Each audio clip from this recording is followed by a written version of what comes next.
न्यायबोधिनी तर्कसंग्रह. कालपर्यंत आपण आत्म्याचं लक्षण बघितलं, ज्ञानाधिकरणम आत्मा. आज विचार चालू आहे मन. बरोबर. तर सुखाद्युपलब्धी साधनम इंद्रियम मनः. सुखाद्युपलब्धी साधनम इंद्रियम मनः. तच्च प्रत्यात्मनियतत्वात् अनंतम परमाणुरूपम नित्यम च. तच्च प्रत्यात्मनियतत्वात् अनंतम परमाणुरूपम नित्यम च. ठीक. सुखाधिक उपलब्धी. उपलब्धी शब्दाचा अर्थ आहे साक्षात्कार म्हणजे प्रत्यक्ष.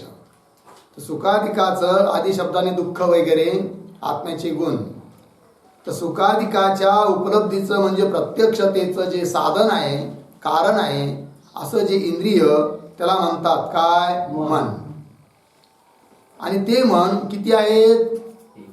अनंत आहेत. का बरं? प्रत्यात्मनीय तत्वात. कारण नैयायिक सिद्धांतानुसार आत्मे किती आहेत? अनंत. सांगितलं होतं ना काल. आत्मा त्याचे दोन प्रकार केले, जीवात्मा, परमात्मा. त्यात परमात्मा एक आहे, पण जीवात्मा मात्र अनंत आहे. जर अनेक जीव आहे म्हणजे अनेक जीवात्मा आहे, आत्मा आहे, आणि प्रत्येक एका एका आत्म्यासाठी एक एक मन आहे. जीवच जर अनेक आहे तर मन सुद्धा किती झाले? अनंत झाले. ठीक आहे ना. तेच दिले आहे. प्रत्यात्मनीय तत्वात. प्रत्येक आत्म्यासाठी एक एक नियमाने असल्यामुळे अनंतम. मन किती झाले? अनंत आहे. पुन्हा कसं आहे ते मन? परमाणु रूपम. परमाणु स्वरूप आहे. त्याचा आकार, लांबी, रुंदी, खोली किती आहे? परमाणु सारखं. परमाणु म्हणजे एक छोटासा, माहिती ना, जसं झरोखा किंवा खिडकीतून जो सूर्यप्रकाश आत येतो त्याच्यामध्ये अशी बारीक कण उठताना दिसतात, त्याला त्रसरेणू म्हणतात.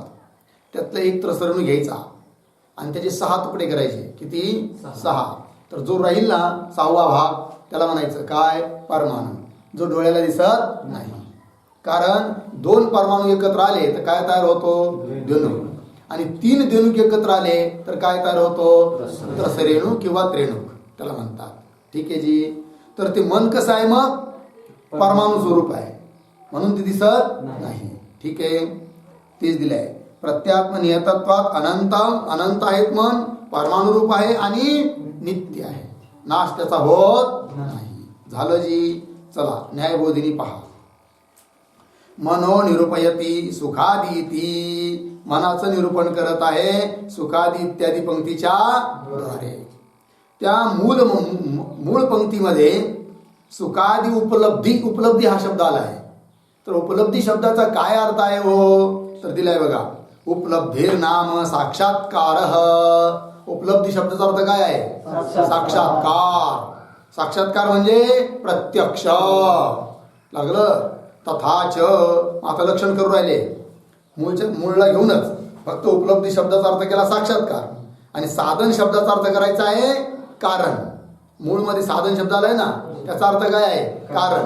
आता काय लक्षण बनेल? दिलंय.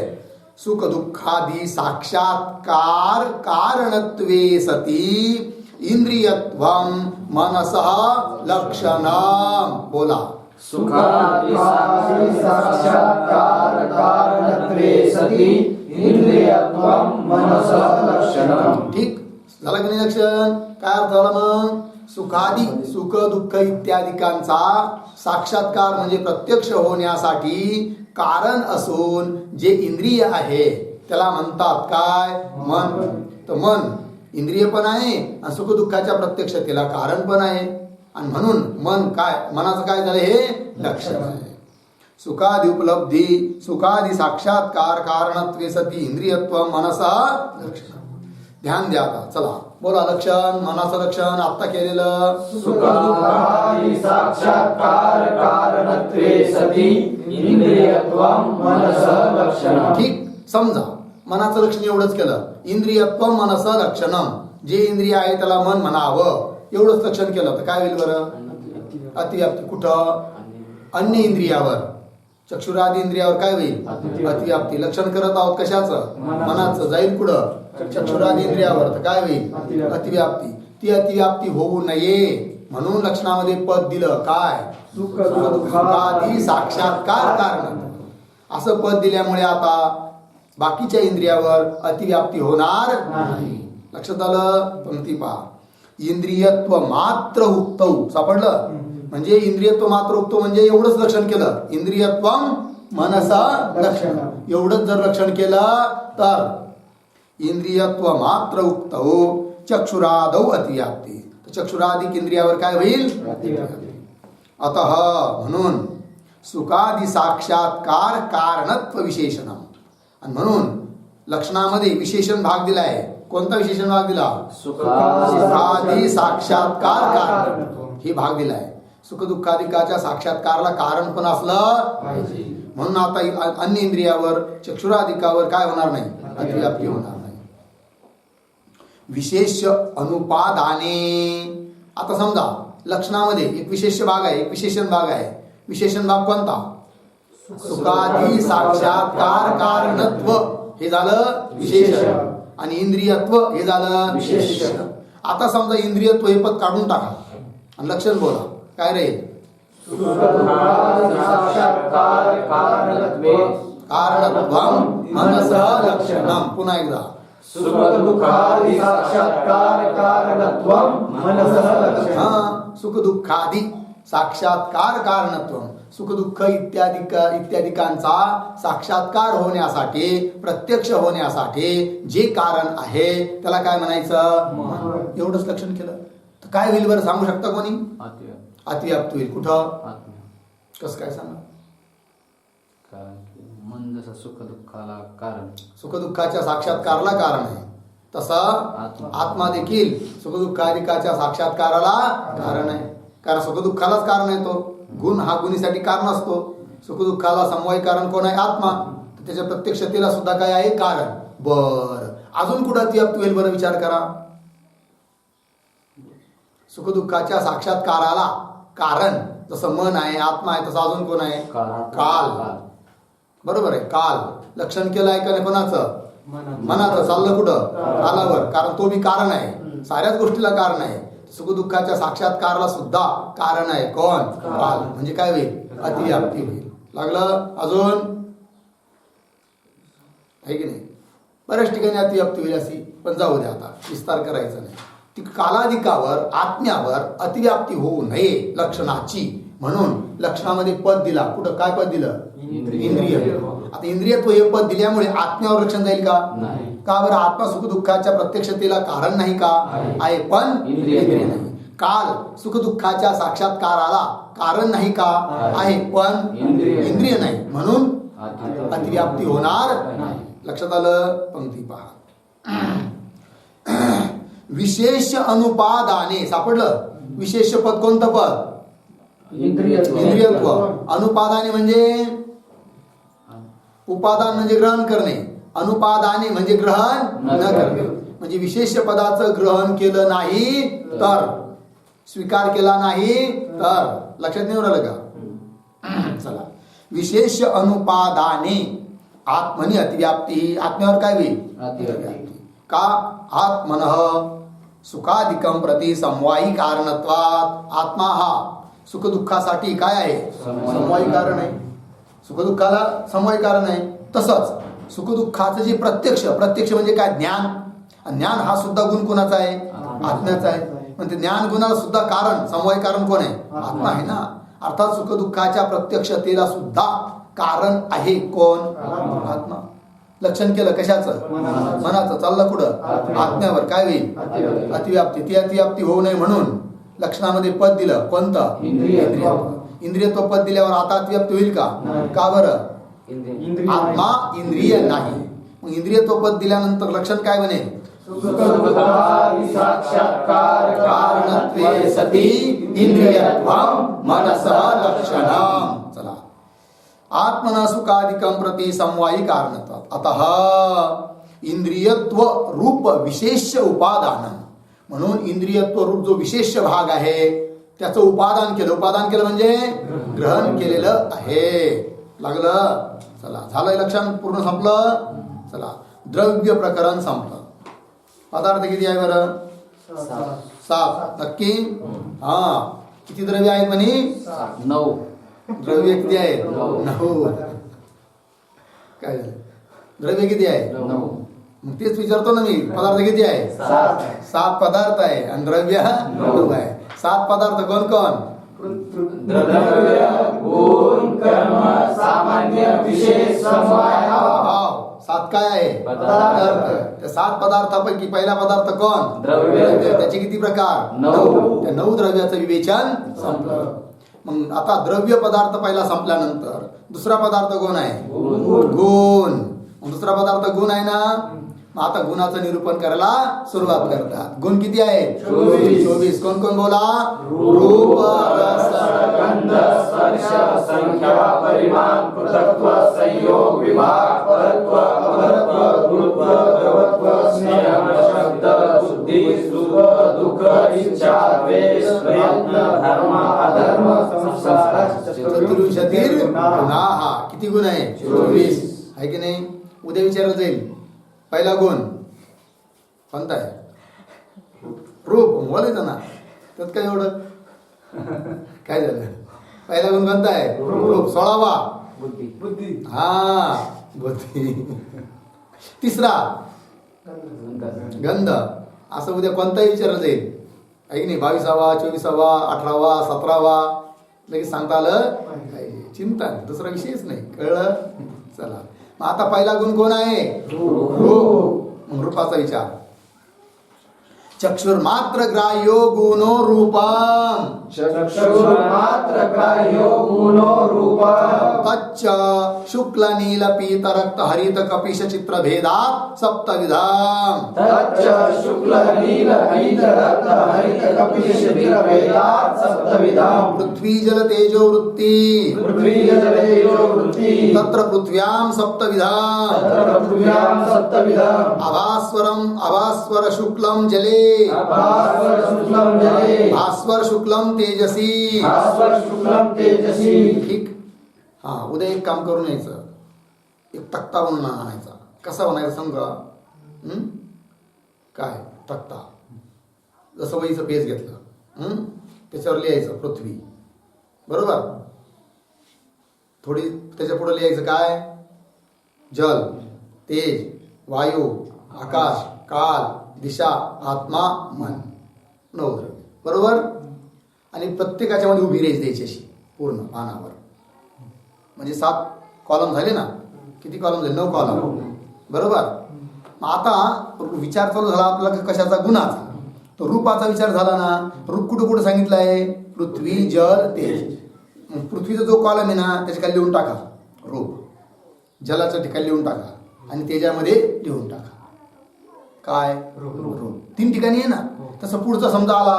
पुढचा कोणता आहे? रूपच्या नंतर रस. रस कुठे कुठे राहतो? 2 ठिकाणी, पृथ्वी आणि जल. पृथ्वीच्या खाली यायचा रस, जलाच्या खाली यायचा रस. असं करत करत आपण 24 गुणाचं निरूपण करणार आहोत ना. मग नंतर शेवटी लक्षात येईल पृथ्वीच्या ठिकाणी किती गुण झालेत, जलाच्या ठिकाणी किती गुण राहतात, आहे की नाही, वायूच्या ठिकाणी किती गुण राहतात, हे लक्षात येईल.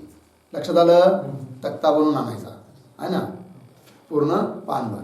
तो तुम्हाला पूर्ण ग्रंथ समाप्त होईपर्यंत त्याचा उपयोग होणार आहे. आणि शेवटी कळणार आहे मग काय? पृथ्वीच्या ठिकाणी गुण किती आहेत, कोणकोणते आहेत, जलाच्या ठिकाणी किती आहेत, कोणकोणते आहेत. लक्षात आलं? चला, नंतर तुम्ही तेवढं केलं तर तुम्हाला मी श्लोक लिहून देईल. ते सांगणार आहे पृथ्वीच्या ठिकाणी किती गुण आहेत, जलाच्या ठिकाणी किती सांगणार आहे, त्याचे वेगळे श्लोक पण आहेत. ठीक आहे. चला, काय चाललं आता इथं? रूप. रूपाचं लक्षण केलंय. चक्षुर्मात्र ग्राह्यो गुण रूपम. लक्ष, रूप, लक्षण. चक्षुर्मात्र ग्राह्यो गुणम्. चक्षुर्मात्र ग्राह्यो गुण. अर्थ काय होईल? चक्षुर्मात्र ग्राह्यत्वे सती गुणत्वं रूपस्य लक्षणं. बोला. चक्षुर्मात्र ग्राह्यत्वे सती गुणत्वं रूपस्य लक्षणं. कळलं? केवळ चक्षुच्या द्वारे ज्याचं ग्रहण होतं आणि जो गुण आहे त्याला म्हणायचं काय? रूप. ते किती प्रकारचं आहे? 7. कोण कोण? शुक्ल, नील, पीत, रक्त, हरित, कपिश, चित्र भेदात सप्तविधम. है की नाही? शुक्ल म्हणजे सफेद, नील निळं काळं, पीत पिवळं, रक्त लाल, हरित हिरवं, कपिश हा, चित्र म्हणजे सप्तविधम. पृथ्वी जल तेजो वृत्ती तत्र पृथ्व्याम सप्तविधम. पृथ्वीच्या ठिकाणी 7ही प्रकारचं रूप राहतं. बरोबर? पाहिलंय की नाही कधी? काही ठिकाणी पृथ्वी तुम्हाला कशी दिसते? लाल. काळी, काही ठिकाणी लाल, पिवळी, पांढरी. आहे की नाही? गोपीचंदन काय आहे? गणगोळी. पांढरी आहे ना, मातीच आहे ती. आहे की नाही? गोपी तलावात सापडलेली माती आहे गुजरातमध्ये. ठीक आहे ना. काही ठिकाणी पिवळी. आणि फुलं बघा तुम्ही, साऱ्या प्रकार दिसतात की नाही? पृथ्वीच आहे ते. पृथ्वी ठिकाणी 7 प्रकारचं काय आहे? रूप आहे. आणि जलाच्या ठिकाणी आभास्वर शुक्लम जले. शुक्लाचे 2 प्रकार, भास्वर शुक्ल, आभास्वर शुक्ल. बरोबर. त्यापैकी म्हणजे चमकणारं शुक्ल, न चमकणारं शुक्ल. अभास्वर म्हणजे जे चमकणार नाही ते कुठं राहतं? जलाच्या ठिकाणी. आणि भास्वर शुक्ल म्हणजे चमकणार शुक्ल रूप कुठं राहतं? तेजाच्या ठिकाणी. न्यायबोधिनी पहा, सापडलं. रूपम लक्षयती चक्षुरिती. मूळमध्ये चक्षुर इत्यादी पंक्तीच्या द्वारे मूळ ग्रंथकार लक्षण करत आहे. कशाचं? रूपाचं. बरोबर. रूपम लक्षयती चक्षुरिती. चक्षुर मात्र ग्राह्यत्व विशिष्ट गुणत्वम रूपस्य लक्षणम. बोला. चक्षुर्मात्र ग्राह्यत्व विशिष्ट गुणत्वम रूपस्य लक्षणम. ठीक. बघा भाई, एक विशेषण आहे, एक विशेष आहे. विशेषण कोण आहे? चक्षुर मात्र ग्राह्यत्व हे काय आहे? विशेषण. आणि विशेष काय आहे? गुणत्व. गुणत्व हे काय आहे? विशेष. बरोबर आहे की नाही? आणि विशेषणाने युक्त असतो त्याला म्हणतात काय? विशिष्ट. म्हणून दोन्हीच्या मध्ये सती सप्तमीचा अर्थ विशिष्ट केला. विशेषणाने युक्त आहे म्हणून विशिष्ट. म्हणून लक्षण बनलं काय? चक्षुर्मात्र ग्राह्यत्व विशिष्ट गुणत्वम रूपस्य लक्षणम. बोला एकदा. चक्षुर्मात्र ग्राह्यत्व विशिष्ट गुणत्वम रूपस्य लक्षणम. पुढे पहा. विशेष्य मात्र उपादाने. विशेष भाग कोण आहे बरं? गुणत्व. समजा एवढंच लक्षण केलं. गुणत्वम रूपस्य लक्षणम. जो गुण आहे त्याला रूप म्हणावं. काय होईल? अतिव्याप्ती. कुठं? प्रसादिकावर ते पण गुण आहे ना, अतिव्याप्ती होईल. ती अतिव्याप्ती होऊ नये म्हणून लक्षणात कोणतं पद दिलं?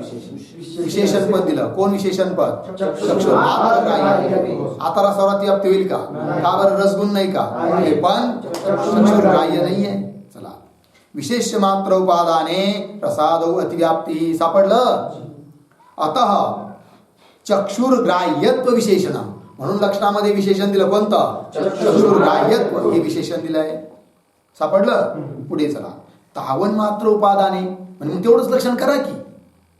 तावन मात्र उपादान म्हणजे विशेषण भाग घेऊन तेवढंच लक्षण करा. मग काय होईल लक्षण? चक्षुर्मात्र ग्राह्यत्वम. हा, रूपस्य लक्षण. ध्यान द्या. चक्षुर मात्र ग्राह्यत्वम रूपस्य लक्षणम. अर्थ काय होईल? केवळ चक्षुच्या द्वारे ज्याचं ग्रहण होतं, अन्य इंद्रियाने ग्रहण होत नाही, त्याला काय म्हणायचं? रूप. बरोबर. रूपावर लक्षण झालं की नाही? चाललं. मग एवढंच लक्षण करा. विशेष पद काढून टाका. विशेष पद काय आहे? गुणत्व. हे पद काढून टाका. तर मग काय होईल बरं? चक्षुर्मात्र ग्राह्यत्वम ग्राह्यत्वम रूपस्य लक्षण. एवढंच लक्षण केलं तर काय होईल? अतिव्याप्ती. कुठं? हा, रूपत्व जातीवर अतिव्याप्ती होईल. कुठं? कारण ध्यान द्या. केवळ चक्षुषद्वारे ग्रहण जसं रूपाचं होतं तसं रूपत्व जातीचं सुद्धा केवळ चक्षुनेच ग्रहण होतं. अन्य इंद्रियाने ग्रहण होत नाही. मग चक्षुर मात्र ग्राह्य जसं रूप आहे तसं चक्षुर मात्र ग्राह्य कोण? रूपत्व जाती. लक्षण केलं रूपाचं. चाललं पुढे. रूपत्व जातीवर तर काय झाली? अतिव्याप्ती. ती अतिव्याप्ती होऊ नये म्हणून लक्षणात पद दिलं. कोणतं? गुण. गुण पद दिल्यावर रूपत्व जातीवर लक्षणाची अतिव्याप्ती होईल का? का बरं? हा, रूपत्व ती जाती आहे, गुण नाही. पंक्ती पहा. तावन मात्र उपादाने रूपत्वे अतिव्याप्ती. रूपत्वावर काय होईल? का बरं? एक नियम आहे. नियम दिलाय. ध्यान द्या. काय नियम बघा. यो गुणो यदिंद्रिय ग्राह्य. यो गुणो यदिंद्रिय ग्राह्य. तन्निष्ठा जातिस्तदिंद्रिय ग्राह्या. तन्निष्ठा जातिस्तदिंद्रिय ग्राह्या. इति नियमात. असा नियम आहे. पाठ करायचा. यह गुणः यदिंद्रिय ग्राह्य तन्निष्ठा जाती तदिंद्रिय ग्राह्या. बोला एकदा. यो गुणः यदिंद्रिय ग्राह्य तन्निष्ठा जातिस्तदिंद्रिय ग्राह्या. झालं. हाजी काय लिहितोय बाळा? काय चालू लेखन? लिखाण काम तिकडे करीत राहिल्यावर लक्षात येणार नाही ना. त्यावेळेस तेच काम करायचं, ऐकायचं. थोडं इकडं सरकून बस. त्याचे परिणाम झोप पण येऊ राहिली. अर्थ पहा. यह गुण, जो गुण यदिंद्रिय ग्राह्य, ज्या इंद्रियाने ग्रहण केल्या जातो, है की नाही, तन्निष्ठा जाती म्हणजे त्या गुणाच्या ठिकाणी राहणारी, तन्निष्ठा जाती, तद इंद्रिय ग्राह्य, त्याच इंद्रियाने त्या जातीचं काय होतं ग्रहण. जसं रसन इंद्रियाचं रस गुणाचं ग्रहण कोणत्या इंद्रियाने होतं? रसन इंद्रियाने. रसत्व जातीचं ग्रहण कशाने होणार? रसन इंद्रियानेच होणार, दुसऱ्या इंद्रियाने होणार नाही. कळलं की नाही? गंध गुणाचं ग्रहण कोणत्या इंद्रियाने होतं?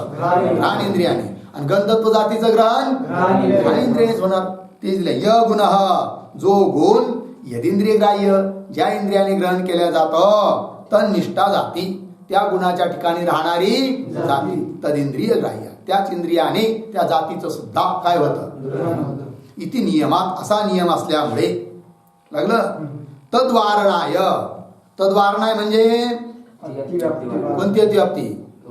हा, लक्षण चाललं कुठं? रूपत्व जातीवर.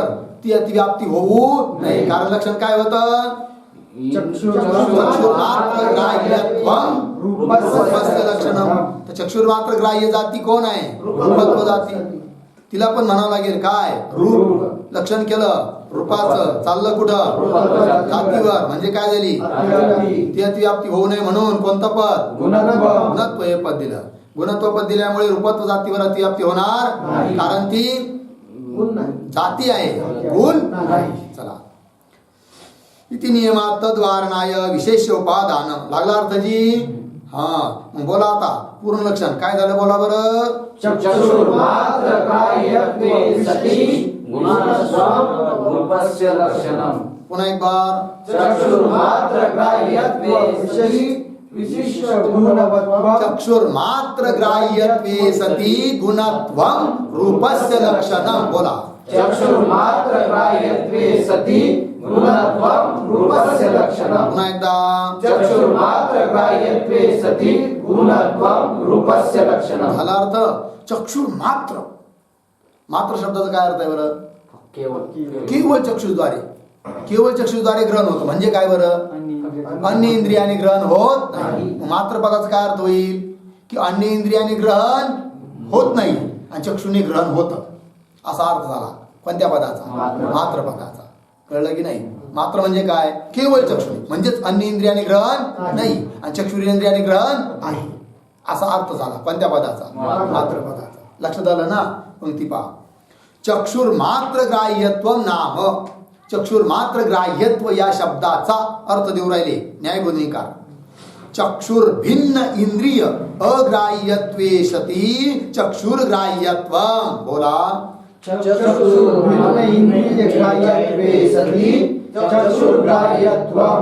कळला अर्थ? चक्षुर मात्र ग्राह्य या शब्दाचा अर्थ काय झाला? चक्षुर भिन्न इंद्रिय अग्राह्यत्वे सती. काय अर्थ झाला? चक्षुर भिन्न म्हणजे चक्षुला सोडून बाकीचे जे इंद्रिय त्यांच्याद्वारे अग्राह्य आहे की नाही, आणि चक्षुद्वारे ग्राह्य. बरोबर आहे की नाही अर्थ? आता काय लक्षण बनेल बरं? अगोदर पहिलं लक्षण बोला, आत्ता बोललेलं. चक्षुर्मात्र ग्राह्यत्वे सती गुणत्वं रूपस्य लक्षणम. बरोबर. चक्षुर्मात्र ग्राह्यत्व याचा जो अर्थ केला तो घेऊन आता लक्षण बोलायचं. काय होईल? चक्षुर भिन्न इंद्रिय अग्राह्यत्वे सती चक्षुर्ग्राह्यत्वे सती गुणत्वं रूपस्य लक्षणम. बोला.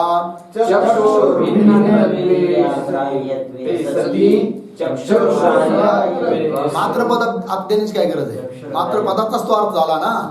हा, मग बोला लक्षण. चक्षुर भिन्न. पुस्तकात पाहू नका, इकडे ध्यान द्या. अर्थ केलाय कशाचा? चक्षुर मात्र. मात्र पदाचा काय अर्थ केला? सरळ आहे. चक्षुला सोडून बाकीच्या इंद्रियाने ग्रहण नको. त्याला संस्कृत मध्ये बोलायचं चक्षुर भिन्न इंद्रिय अग्राह्यत्वे सती. कळलं? चक्षुर ग्राह्यत्वे सती. पुन्हा चक्षुद्वारे ग्रहण पण पाहिजे. आता हे जोडायचं आणि लक्षण होईल तयार. बोला सात. चक्षुर्भिन्न इंद्रिय अग्राह्यत्वे सति चक्षुर्ग्राह्यत्वे सति गुणत्वं रूपस्य लक्षणं. बोला. चक्षुर्भिन्न इंद्रिय अग्राह्यत्वे सति चक्षुर्ग्राह्यत्वे सति गुणत्वं रूपस्य लक्षणं. बरोबर लिहून काढा वहीवर किंवा पहिलं लिहा अगोदर. चक्षुर्मात्र ग्राह्यत्वे सती गुणत्वम असं लिहा. चक्षुर्मात्र ग्राह्यत्वे सती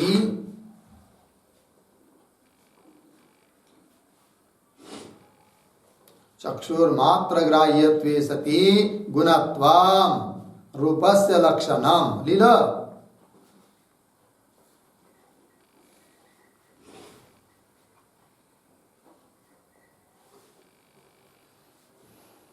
झालं. एकाच ओळीवर लिहायचं राहतं. लिहिलं का? काय लिहिलं? चक्षुर्मात्र ग्राह्यत्वे सती गुणत्वम. आता चक्षुर्मात्र ग्राह्यत्व याला अधोरेखा करा. केली. त्याला खाली बांध द्या आणि लिहा खालच्या वळीवर. चक्षुर्भिन्न इंद्रिय अग्राह्यत्वे सती चक्षुर्भिन्न इंद्रिय अग्राह्यत्वे सती चक्षुर्ग्राह्यत्वम्.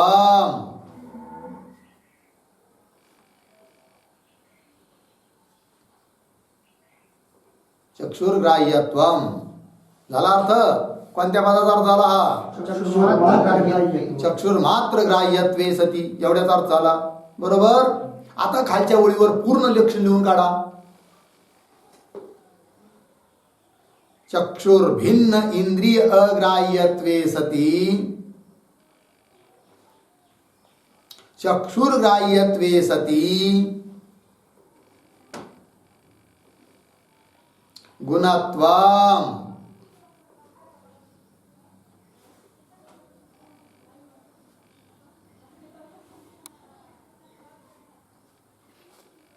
गुणत्वम् रूपस्य लक्षणम्.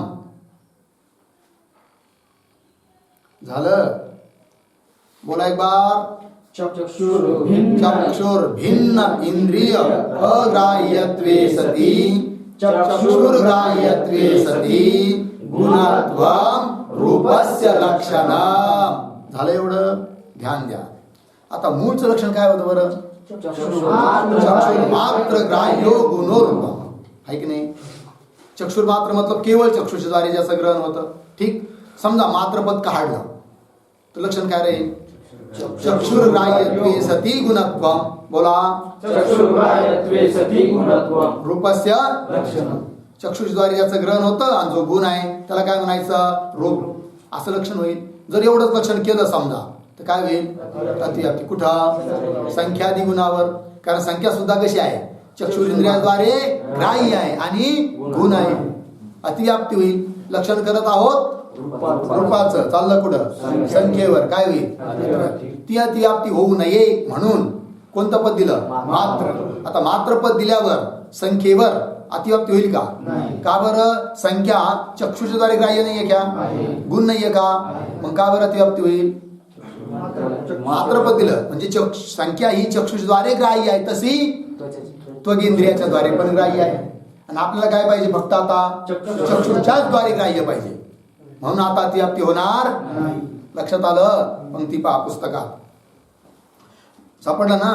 चक्षुर्ग्राह्यत्वं नाम चक्षुर्भिन्न इंद्रिय अग्राह्यत्वे सते चक्षुर्ग्राह्यत्वं. कळला अर्थ? पुढे चला. मात्र पद अनुपादाने. सापडलं का? मात्र पदाचं ग्रहण केलं नाही तर संख्यादी सामान्य गुणे अतिव्याप्ती. संख्याधिक जे सामान्य गुण आहे त्याच्यावर काय होईल? अतिव्याप्ती.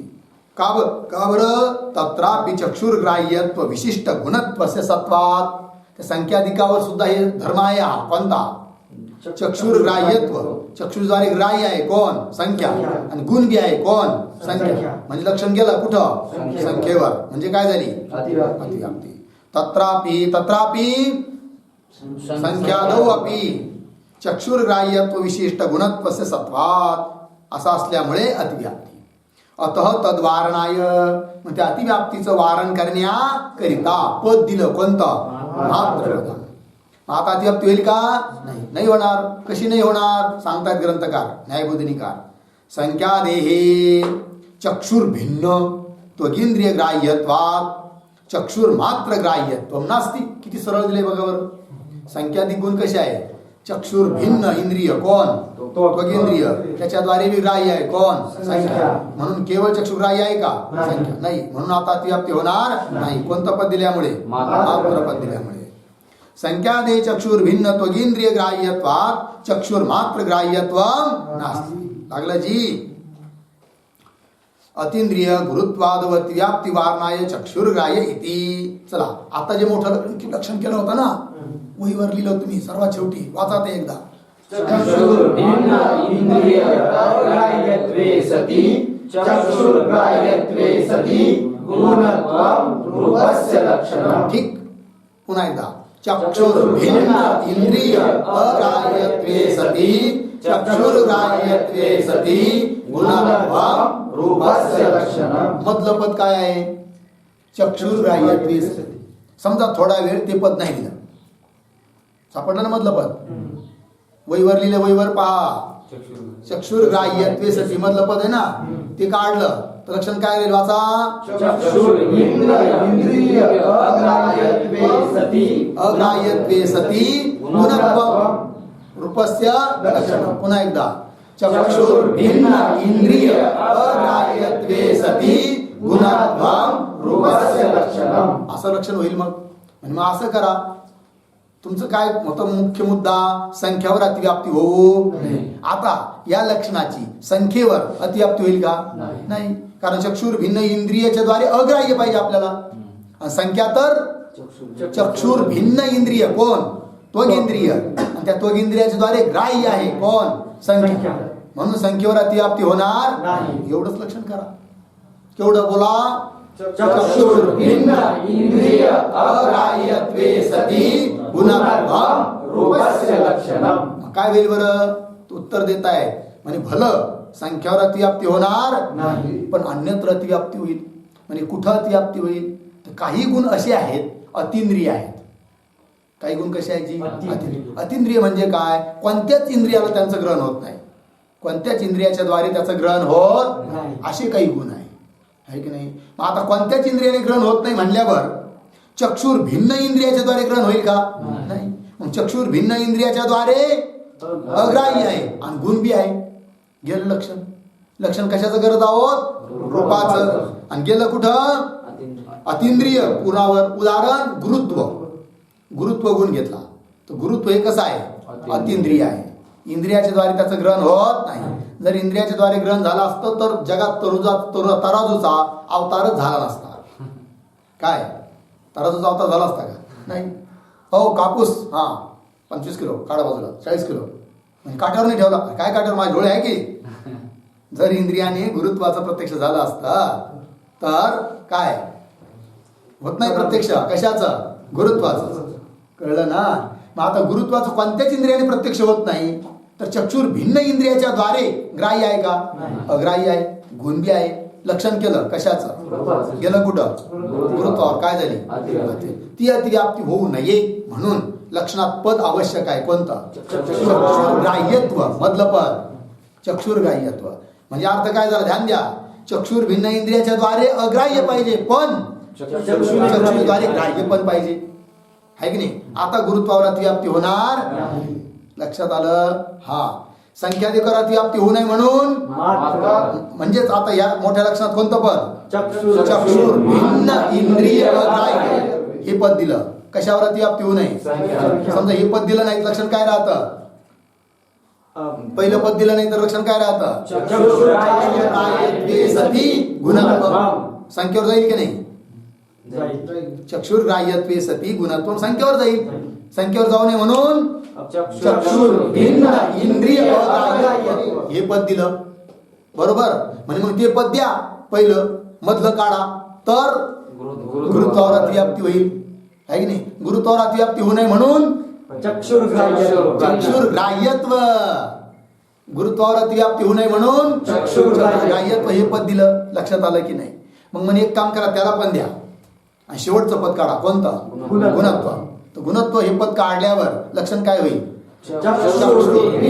इंद्रिय अग्राह्यत्वे सती चक्षुर्ग्राह्यत्वे सती चक्षुर्ग्राह्यत्वम रूपस्य लक्षणम. पुन्हा एकदा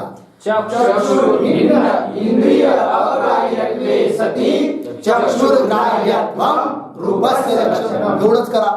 संख्येवर अतिव्याप्ती होणार नाही, गुरुत्वावर अतिव्याप्ती होणार नाही. काम भागलं. मग काय होईल? बोला. चक्षुर्भिन्न इंद्रिय अग्राह्यत्वे सती. चक्षुला सोडून इतर इंद्रियाद्वारे ग्रहण होत नाही आणि चक्षुच्या द्वारे ग्रहण होतं. असं कोणी पदार्थ आहे? बरोबर. रूपत्व जाती. रूपत्व जातीवर काय होईल? अतिव्याप्ती. कारण रूपत्व जाती सुद्धा कशी आहे? चक्षुर्भिन्न इंद्रिय अग्राह्यत्वे सती चक्षुर्ग्राह्यत्व. केवळ चक्षुद्वारे ग्रहण होतं तिचं. मग रूपत्व जातीवर गेलं लक्षण. कोणतं पद न दिल्यामुळे? गुणत्व. म्हणजे काय झाली? गुणत्वावर रूपत्व जातीवर अतिव्याप्ती होऊ नये म्हणून कोणतं पद? गुणत्व हे पद दिलं. गुणत्व पद दिल्यावर रूपत्व जातीवर अतिव्याप्ती होईल का? का बरं? तो गुण नाहीये, ती जाती आहे. बरोबर. लक्षण झालं. बोला लक्षण. चक्षुर्भिन्न इंद्रिय अग्राह्यत्वे सती चक्षुर्ग्राह्यत्वे सती गुणत्वम रूपस्य लक्षणम. उद्या चिंतन करून यायचं. चक्षुर्भिन्न इंद्रिय अग्राह्यत्व पद नाही दिलं तर कुठे अतिव्याप्ती? चक्षुर्ग्राह्यत्व हे पद दिलं नाही तर कुठे अतिव्याप्ती? गुणत्व पद दिलं नाही तर कुठे? किंवा दुसऱ्या भाषेत विचारलं जाईल, काय गुणत्व पदाचं प्रयोजन काय? तर गुणत्व पदाचं काय प्रयोजन आहे? रूपत्व जातीवर होणाऱ्या अतिव्याप्तीचं वारण करणे हे त्याचं प्रयोजन आहे. असं प्रत्येक पदाचं लागलं. बोला लक्षण. चक्षुर्भिन्न इंद्रिय अग्राह्यत्वे सती चक्षुर्ग्राह्यत्वे सती गुणत्वम रूपस्य लक्षणम. झालं. चला पंक्ती पहा पुस्तकात. अतींद्रिय गुरुत्वादौ सापडलं का? अतिव्याप्ती वारणाय चक्षुर्ग्राह्य इति सापडलं. चला. अत्र लक्षणे. ठीक आहे ना? अत्र लक्षणे ग्राह्यत्वम नाम प्रत्यक्ष विषयत्वम. या अत्र म्हणजे या लक्षणामध्ये ग्राह्यत्व हे जे पद आलंय ना जी, तर ग्राह्यत्व पदाचा अर्थ काय करायचा जी? प्रत्यक्ष विषयत्व आहे की नाही? ग्राह्यत्व पदाचा अर्थ काय करायचा? प्रत्यक्ष विषयत्व. ठीक. म्हणजे प्रत्यक्षाचा विषय होतो असं. अत्र लक्षणे ग्राह्यत्वम नाम प्रत्यक्ष विषयत्वम. अग्राह्यत्वम नाम तद अविषयत्वम. अग्राह्यत्व म्हणजे प्रत्यक्षाचा अविषय. लक्षात आलं की नाही? प्रत्यक्षाचा अविषय. तथाच. मग आता लक्षण बनेल. आता काय लक्षण लिहिले तुम्ही वाचा बरं वहीवर. चक्षुर्भिन्न इंद्रिय अग्राह्यत्वे सती चक्षुर्ग्राह्यत्वे सती गुणत्वम रूपस्य लक्षणम. बरोबर. आता त्या पुस्तक वहीवर जे लिहिलंय ना, पुस्तकात नका वाचू, वहीवर लिहिलंय ना, पुन्हा वाचा त्याला. चक्षुर्भिन्न इंद्रिय अग्राह्यत्वे सती चक्षुर्ग्राह्यत्वे सती गुणत्वम रूपस्य लक्षणम. मधलं पद काय आहे? चक्षुर्ग्राह्यत्वे सती. ग्राह्यत्वे. ग्राह्यत्व शब्दाचा अर्थ काय केला? प्रत्यक्ष विषय. मग त्या ग्राह्यत्व शब्दावर अधोरेखा करा. मधल्या ग्राह्यत्व आणि त्याच्या खाली उभा बाण देऊन लिहा प्रत्यक्ष विषयत्व.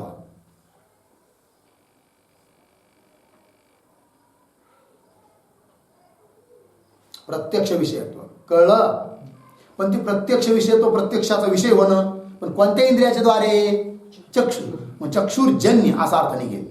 काय अर्थ निघेल? चक्षुर्जन्य प्रत्यक्ष विषयत्व. बरोबर. काही लिहू नका, एवढंच लिहिलं. प्रत्यक्ष विषयत्व लिहिलं. चला. त्याच्या मागच्या पदावर काय आहे? अग्राह्यत्व. त्याच्या खाली अधोरेखा करा,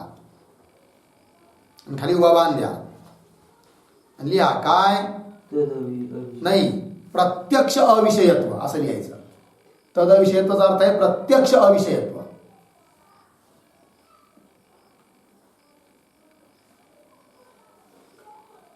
प्रत्यक्षाचा अविषय. समजलं की नाही? पण कोणत्या इंद्रियाच्या द्वारे होणाऱ्या प्रत्यक्षाचा अविषय. तर माग पद दिले ना, अग्राह्यत्वाच्या अगोदर काय आहे? चक्षुर भिन्न इंद्रिय आहे की नाही. म्हणजे काय होईल? चक्षुर भिन्न इंद्रिय जन्य जे प्रत्यक्ष त्याचा अविषय. आणि पुढचं चक्षुर्जन्य प्रत्यक्षाचा विषय असून जो गुण आहे. मग खालच्या ओळीवर आता पूर्ण लक्षण लिहून काढा, जन्य पद देऊन. कसं लिहिणार? चक्षुर भिन्न इंद्रिय जन्य, चक्षुर भिन्न इंद्रिय जन्य प्रत्यक्षाविषयत्वे सती. चक्षुर भिन्न इंद्रिय जन्य प्रत्यक्षाविषयत्वे सती. वरचा अर्थ केलेला अविषयत्वाचा. प्रत्यक्ष अविषयत्वे सती झालं. मग पुढे काय होणार बरं? चक्षुर्जन्य प्रत्यक्ष विषयत्वे सती. चक्षुर्जन्य प्रत्यक्ष विषयत्वे सती. पुढे काय राहिलं आता? गुणत्व. एकाच वेळी लिहिण्याचा प्रयत्न करा. ठीक आहे, झालं ना? रूपस्य लक्षण. गुणत्व तसं ठेवलं ना. मग आता लक्षण बोला बरं. चक्षुर्भिन्न इंद्रिय जन्य प्रत्यक्षाविषयत्वे सती. चक्षुर्जन्य प्रत्यक्ष विषयत्वे सती गुणत्वं रूपस्य लक्षणम्. समजलं? पुन्हा एकदा बोला. चक्षुर्भिन्न इंद्रिय जन्य प्रत्यक्षाविषयत्वे सती चक्षुर्जन्य प्रत्यक्ष विषयत्वे सती गुणत्वं रूपस्य लक्षणम्. कळलं? हा, ध्यानात घ्यायचं आहे की नाही. न पाहता सांगता येईल का? न पाहता बोलता येईल? बोला मग. चक्षुर्भिन्न इंद्रिय जन्य प्रत्यक्षाविषयत्वे सती चक्षुर्जन्य प्रत्यक्ष विषयत्वे सती गुणत्वं रूपस्य लक्षणम्. झालं? पुस्तकात पहा. तथाच. सापडलं का?